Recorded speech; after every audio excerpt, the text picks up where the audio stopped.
This is Allie. She's going to be our demonstrator of where we can give shots at and where we can't. We got to give shots right here in their neck, particularly right through here is the key zone, but it's because the meat on their neck is less quality than what it is everywhere else. This is where we generally want to give it. We don't want to give the shots anywhere in their shoulders, along their back or their top line, or even back here in their hips, because that's just a key place of where a lot of the meat's really good. That's where you get your steak cuts and everything like that. Alright, now that we've talked about ways that you can give shots to cows, where we need to give them, and where we don't need to give them, and the reasons why, let's look at some of the different ways we can administer different kinds of medication. These two are shots. One is intramuscular and one is sub-Q. This is an oral medication that you give through the mouth, and this is a pour-on that we do for cows. It's dewormer. In the pills that we give in the mouth, we have a pill popper. The pill goes in here like so. You pull this out, you stick this in the calf's mouth, and when you get it in, you pop the pill down their throat. This is for calves. This is for cows. You can see the difference in size. One's bigger than the other.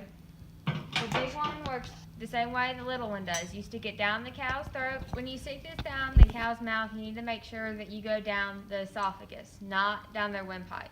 Because if you put this in the lungs, it's only going to cause more problems, not less. You're going to be looking at a cow that has the skyres and pneumonia because you just put this in the wrong location. So it's very important that we put it down the right tube. Sub-Q is what we give medication, which means it's under the skin. You just put the needle gently under the skin and inject the medication. Intermuscular means it goes into the muscle of the cow, and then you put the medicine in that way. They work in two different ways. One's a slower release than the other because this one gets involved in the bloodstream a lot quicker, and this one takes slowly in time for their body to absorb the medication. The pour-on is just one that you pour on their back, and it allows it to sink in through their skin over time. Now that we've talked about ways that we can administer medication to cows, we've talked about where we can give shots and the reasons why we give shots where we give them.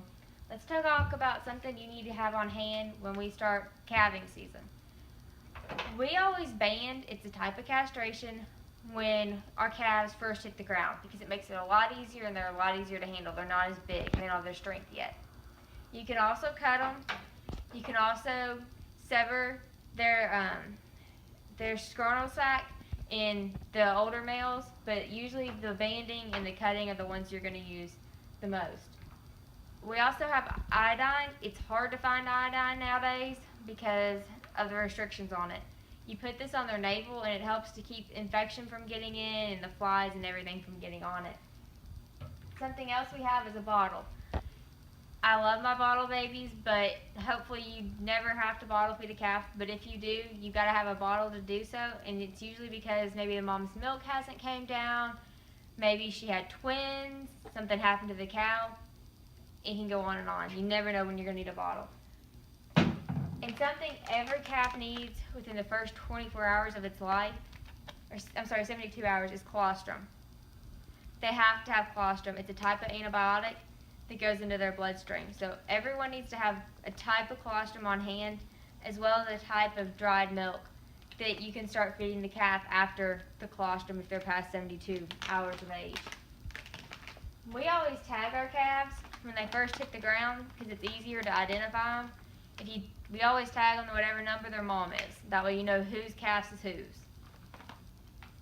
Something else that's really neat you can do with tags is you can do one color for boys and one color for girls. So that way when you're getting them up in the head catch or the head shoot, it's easier to go, that's a boy, that's a girl, than it is trying to figure out what gender they are. Something else you need to have when you're having calves is a tube. You just put the milk in here and you screw this on like so. You've got to make sure this goes down the right tube. This cannot go down their windpipe. You'll have pneumonia. Like I said before, you'll have a sick calf, and now you'll have a calf pneumonia. You stick this in their mouth and gently stick it down their esophagus and then hold it like this and allow the milk to run in. You usually do this on the calves that have a hard time nursing or they're too weak to nurse. We want to make sure when you do it, you rub their esophagus like this, so that way you know it's going down the right way, and it's easier for them to swallow. I mean, it's not a human that you can tell them to swallow like you can humans. Something else you need to have whenever you start calving season is a lasso or a rope to pull calves. You stick one calf's hoof in here and one in the other part of the lasso, and you pull it tight, and then you have to pull the calf out. Usually you hook onto either the first two hooves or the back two hooves of the calf, whatever you can get a hold of. Only reason you usually pull a calf is if there's dystocia, which means the calf is stuck in the birth canal of a cow. That usually only happens in your first time calves, and hopefully you never have to do that, and you never need this rope. But if you do, it's better to be safe than sorry. So today we've talked about ways that where we give shots to cows, why we give them in the neck, and why we don't.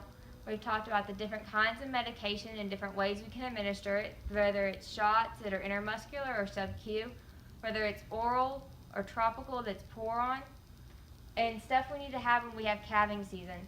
We've also talked about different types of castration, such as banding and cutting.